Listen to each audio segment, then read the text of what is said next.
Hello everyone, welcome back to my channel. Today I will be sharing super delicious almond butter recipe. For that, to a pan add 1 cup almonds, stir them occasionally and roast them for 5 to 6 minutes on medium-low heat or until browned.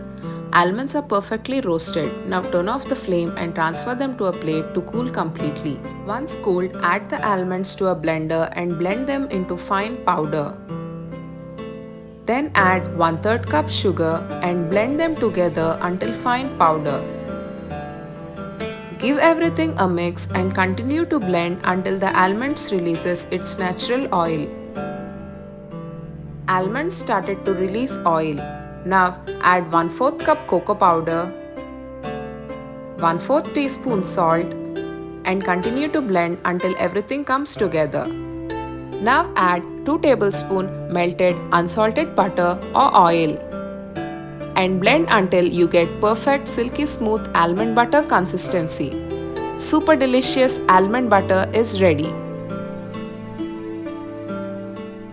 Pick a slice of bread of your choice and spread a generous amount of prepared almond butter. A perfect Valentine's Day breakfast for your loved one is ready to serve. If you like this recipe, don't forget to like, share and subscribe to my channel.